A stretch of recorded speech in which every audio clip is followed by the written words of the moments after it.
Another day, another fighting game to review for that big ol' worst fighting game of all time list, and one that I've actually heard is quite terrible. Brutal Paws of Fury, the lesser-known and vastly inferior Persona-based fighting game. Brutal Paws of Fury saw its initial release on the Sega CD and Genesis in the year of our Lord, 1994, with a quick follow-up release on the SNES a scant 2 months later. This was followed up by an enhanced version of the title called Brutal Above the Claw. This was released about a year after the original and came to the Sega 32X and MS-DOS systems in 1995. Since there's a handful of different versions of this game with some actually pretty significant differences between them, I decided to parse things down to just 2 different versions, one of the original and one of the enhanced edition, much like I did with TMNT Tournament Fighters. Scouting around a bit, the best version of the original game seems to be the SNES version, which got moderately better reviews than the others, and the best upgraded version of the title is on the Sega 32X. So that's how we'll be breaking down these two today. So let's get at it with the SNES version of Brutal Paws first. Beginning humbly with the story, Brutal Paws of Fury has one that's pretty similar to a lot of fighting games out there. The current Belt of Heaven holder, the Dalai Lama, has spent 4 years scouring the earth for the strongest warriors. He thusly invites the ones he believes to be the strongest to a tournament of the martial arts. The tournament takes place on an uncharted island called Brutal Island.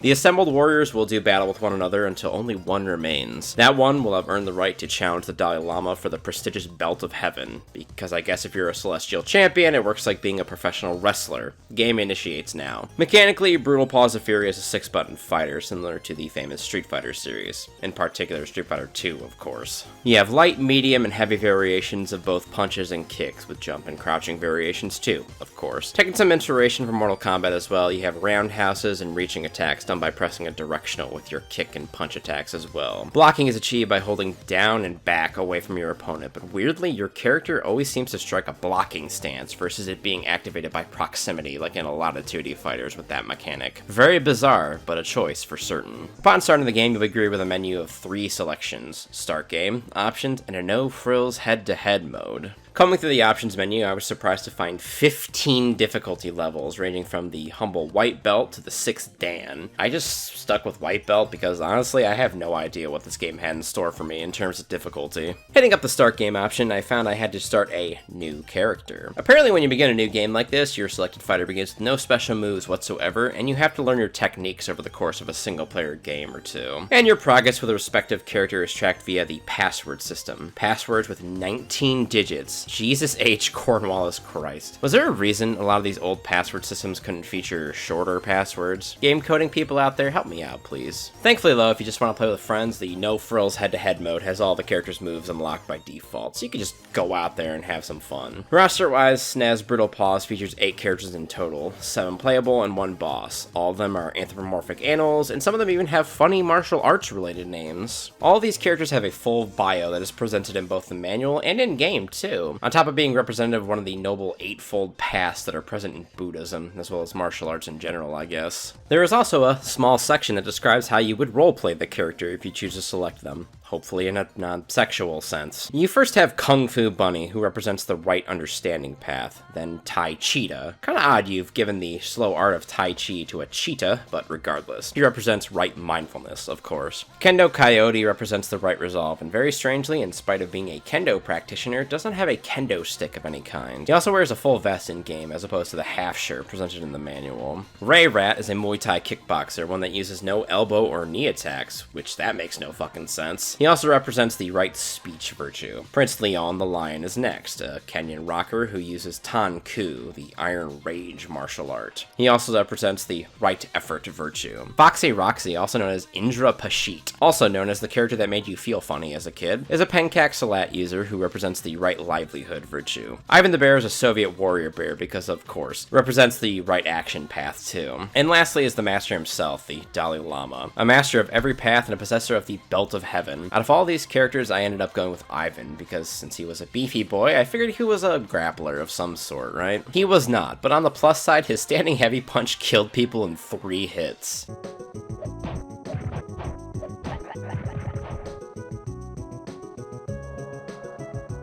Dude, my footsies are fucking crazy. Yeah, I won't lie, the mechanics in this game are a bit fucky. Something made worse by just how piss poor the game's attack animations are. To describe this game as stiff would be an insult to middle school me. Perhaps I had it worse as a slow powerhouse character, but man, it's almost painful to throw out my attacks. You know that old fighting game scrub quote, the one that goes, "I didn't pay $60 to block"? Well, honestly, that adage works perfectly for this game. It's almost pointless to block here because, as I learned later on, a shit ton of the special moves in this game are completely unblockable. This move is unblockable. This one is unblockable too.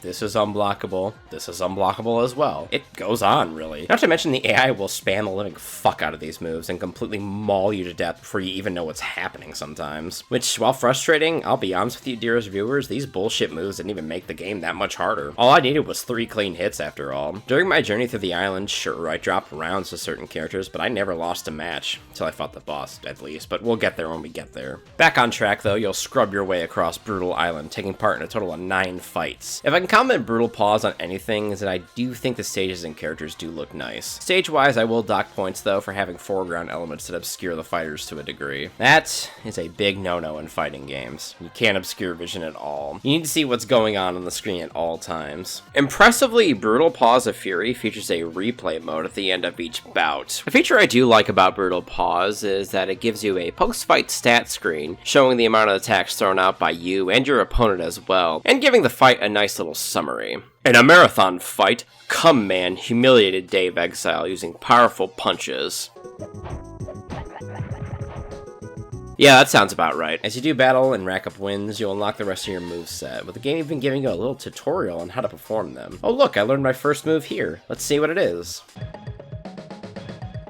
Taunt. I had to learn to shit-talk my foe, huh? Shit-talk, which does restore health a good bit, in truth. To note something lame about my move list, though, is that a lot of the time, my moves were just normals coming out in a series of attacks. Like, look at this one right here.